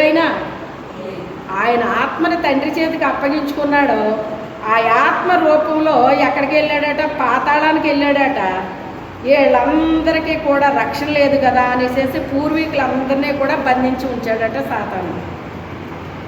అప్పుడు ఇదిగో నేను వచ్చాను వాళ్ళు తీసుకెళ్ళడానికి, వాళ్ళ కొరకు నేను ప్రాణం పెట్టాను, నా రక్తం సిందించాను, నేను కొనుక్కున్న వాళ్ళేళ్ళు అని చెప్పేసి వాళ్ళందరినీ తీసుకుని చెరగా పట్టుకుని వెళ్ళిపోయాడటండి. అక్కడికి పరలోకానికి. 3వ దినాన్ని తిరిగి లేచినప్పుడు ఎలా లేచాడు ఆయన? గొర్రె పిల్లలా లేగలేదు, ఇంకా సింహంలా లేచాడటండి. ఏమంటారా ఇన్ని? యోధా గోత్రపు సింహం. మనము ఇవన్నీ అనుభవించిన తర్వాత ఎలా లెగుతామంట? సింహం పిల్లల్లా లెగుతామన్నమాట. గొర్రె పిల్లల్లా ఉండమేం కప్పుడు, గొర్రె పిల్లల్లా ఉండమేంక, సింహం పిల్లల్లా లెగుతామన్నమాట. ఎందుకని? ఆయన పిల్లలం కనుక మనము ఈ సిలువ అనుభవాలన్నీ మన జీవితంలో అనుభవించేశాక అప్పుడు మనము కనుమరుగైపోయి ఎక్కడ మనం కనపడం. ఏటి పలానా వాళ్ళు ఎక్కడ కనపడట్లేదు ఏంటి? ఈ టాక్ వచ్చేస్తుంది అనమాట. అంటే ఇప్పుడు వాళ్ళు ఎక్కడున్నారో రహస్యంగా ఉంచేసాడు దేవుడు. అండి భూమిలో వేసిన విత్తనం చచ్చి అదేం చేస్తుందంట? బ్రతికి ఫలించేస్తుందటండి. విత్తింది ఒకటే కానీ అనేకమైన వచ్చేస్తాయి అందులో నుంచి. అలాగే కనుమరుగైపోయాము అంటే భూమిలో విత్తబడ్డాం అన్నమాట. ఏం చేయబడ్డాం? విత్తబడిన విత్తనం పైకి కనపడదండి. భూమిలో పెట్టిన విత్తనం కనపడుతుంది ఏటమ్మా? ఎక్కడన్నానే కనపడదు, కనుమరుగైపోద్ది. కానీ ఒక దినాన్ని అది ఏమవుతుంది? మొలక వస్తుంది, చిన్న మొలక కనపడుతుంది. అప్పుడు దాన్ని నాటిన వ్యక్తికి ఎంత ఆనందం వచ్చేస్తుంది? అంతా ఎంత వస్తుందండి? అంతా ఎంత రాదు.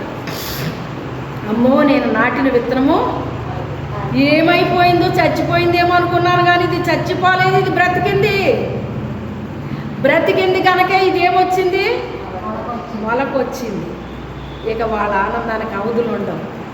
అప్పుడు దానికి సెక్యూరిటీ కల్పించేస్తాడు ఆయన. అవునా కాదా?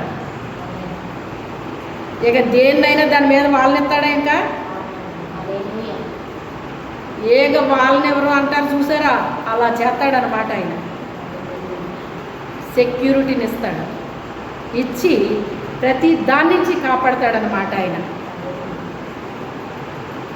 అది పైకి చిన్ని మొలకొచ్చిన అది ఇప్పుడు కనబడడం ప్రారంభించింది. తర్వాత 2 పప్పు బద్దలు వస్తాయి, అందులో నుంచి 2 ఆకులు వస్తాయి. అలా మెల్లమెల్లగా అది ఏమవుతుంది, దినాభివృద్ధి చెందుతూ ఎప్పుడు చూడనోడు చూసి ఇదేంటంటే మొన్న చిన్న మొలక కదా చూశాను, ఏంటి అప్పుడే ఆకులేసేసిందా, అప్పుడే పూత వచ్చిందా, అప్పుడే పిండి వచ్చిందా, ఆశ్చర్యపోతారు. డైలీ చూస్తున్న మనకి కంటే ఎక్కడి నుంచి వచ్చిన వాళ్ళు చూసినప్పుడు వాళ్ళకి ఆశ్చర్యం కలుగుతుంది. మన పిల్లలు ఎదుగుతుంటే మనకు తెలియదండి, అప్పుడప్పుడు చూసి వాళ్ళకి తెలుగుతుంది. అమ్మ అప్పుడే ఎంత అయిపోయారు అయ్యాళ్ళు, చిన్న పిల్లలేళ్ళు అంటారు. అలాగే ఎప్పుడైతే సింహం పిల్లల్లాగా భూమిలో నుంచి పైకి లెంగుతూ మొదలుపెట్టామో అప్పుడు దేవుడు మనల్ని చాలా ఆనందంతో మంచి సెక్యూరిటీ మనకు కల్పిస్తాడనమాట. ఇక మనం కల్పించుకోవాల్సిన అవసరం లేదంట, గొర్రెపిల్లలాగా అయిపోవలసిన పరిస్థితి లేదంట. ఏమైపోయాము, ఎప్పుడైతే సిలువను మోసామో, సిలువ శ్రమను అనుభవించామో, సమాధిలోకి వెళ్ళిపోయామో, అంటే సమాధిలో కంటే తీసుకెళ్ళి మనల్ని సమాధిలో పెడతారని కాదు, కానీ ఆ అనుభవాలు అన్నమాట కనుమరుగైపోవడం, ఎక్కడా మనం కనబడకపోవడం. ఈ పాటికే మీరు ఎలాంటి మాటలు వినే ఉంటారు, ఎక్కడ కనపడలేదేటండి వాళ్ళు అని మిమ్మల్ని అడుగుతారు కొంతమంది. ఇది వరకు అక్కడక్కడ కనపడేవారు, ఇప్పుడు ఎక్కడ కనపడలేదేటండి, కనపడరండి. ఎందుకు కనపడరు? మరుగుపరిచేశాడు ఆయన. ఏం చేశాడు? మరుగుపరిచాడు ఆయన. కనపడినవాడు. కనపడిన తర్వాత అదేదో చేద్దాము అంటే చేయనివ్వడండి. ఫుల్ సెక్యూరిటీ అన్నమాట. ఇంకా ఏం చేస్తాడు ఆయన? ఫుల్ సెక్యూరిటీ ఇస్తాడు. మనం పెట్టుకునే సెక్యూరిటీ చాలా దరిద్రంగా ఉంటుంది. దేవుడిచ్చే సెక్యూరిటీ ఎవరైనా ఏమైనా చేయగలరండి? అదృశ్యమైన సెక్యూరిటీ ఉంటుంది మన చుట్టూ. ఎలీషా చుట్టూ సెక్యూరిటీ ఎలాంటిది ఇచ్చాడు? భూ సంబంధించిన మనుషుల కంటే అధికమైన వారిని పంపించేశాడట ఆయన. వాళ్ళు ఎలాగొచ్చారట? సైనికులు అగ్ని గుర్రాలు రథాలను పెట్టాడటండి ఆయన చుట్టూని. ఒక్క ప్రాణి చుట్టూని, ఒక్క ప్రాణిని రక్షించడానికే అతన్ని చంపడానికి ఎంతమంది వచ్చారటండి? సైన్యం వచ్చిందంటండి. దాన్ని బట్టే మనకు తెలియాలి అతను ఎంత వాల్యుబుల్లో. అవునా కాదా?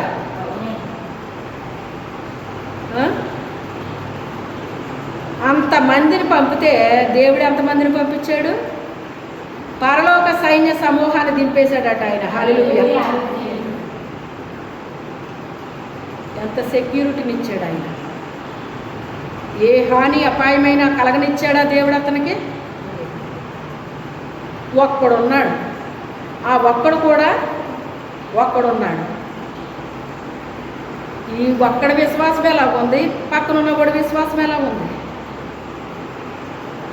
చెప్పండి? ఎలీషాకి తగిన శిష్యుడేనాయన? కానీ ఆయన తగిన శిష్యుడు అయ్యి ఉండొచ్చు, కాకపోవచ్చు, కానీ దేవుని యొక్క సెక్యూరిటీ మాత్రం గొప్ప సెక్యూరిటీని పెట్టాడు దేవుడు. దేవుడు ఎన్నుకుని ఏర్పాటు చేసుకుని ఉంటే కనుక ఆయన స్వరూపాన్ని వాళ్ళకి ఇచ్చేస్తాడట ముందేని. వాళ్ళకి ఆయన స్వరూపాన్ని ఇచ్చేస్తే ఆయన లాంటి గుణలక్షణాలు వాళ్ళకు కలిగి పెరుగుతారటండి. అన్యాయము, అక్రమ జీవితం, అవి ఇవి ఇలాంటి ఏ అంటించుకోరండి. పొరపాటును కూడా వాటి జోలికి వెళ్ళరా అన్నారు. అంటి అంటనట్టు ముట్టనట్టుగా వాళ్ళ జీవితాలు వాళ్ళు కాపాడుకుంటూ, వాళ్ళ ఘటాలను వాళ్ళు కాపాడుకుంటూ దేవుని దగ్గర నుంచి బుద్ధి జ్ఞానాలు పొందుకుంటారటండి. భూ సంబంధించిన వాటిని కోరుకోరట, పర సంబంధించిన ఏ విలువైనయో ఆ బుద్ధి అనేటువంటిది ఎంత విలువైందండి. అది నీ సంపాదన అంతా ఇచ్చి బుద్ధి కొనుక్కో అన్నాడండి. ఆయన చెబుతూ ఏమన్నాడంటే బుద్ధి యొక్క వాల్యూ ఎలాంటిదో చెప్పాడు. అందుకే బుద్ధి కలిగిన కన్యకలు, బుద్ధి లేని కన్యకలని మత్తయ్య గారు రాశాడు అక్కడ. దేవుడు కోరుకునేది కూడా బుద్ధి కలిగిన కన్యకలు కోరుకున్నాడు ఆయన. కన్యకలు కాదు దేవుడికి కావాల్సింది, బుద్ధి కలిగిన కన్యకలు కావాలి ఆయనకి. వాళ్ళకి ఇచ్చాడు ఆయన వాల్యూ. అందుకే ఆయన నీ సంపాదన అంతా ఇచ్చి బుద్ధి సంపాదించు, అది నిన్ను కాపాడుతుంది, నిన్ను హెచ్చిస్తుంది అన్నాడు. మనము దేవుని యొక్క బుద్ధి కలిగి ఉంటేనంట ఆ బుద్ధి ఏం చేస్తుందట, మనల్ని కాపాడుతుందంట, మనల్ని హెచ్చిస్తుందటండి. మన బుద్ధే మనల్ని హెచ్చిస్తుందటండి. ఇప్పుడు దానియేలు గారి బుద్ధి ఆయన ఏం చేసింది, అతి శ్రేష్టమైన బుద్ధి కలిగిన వాడని ఉంది. దావీదు గారు సుబుద్ధి కలిగిన ఆయన అని రాయబడింది. అందుకే బుద్ధి అంటే చాలా విలువైందండి. అలాంటివి అడగాలి మనం.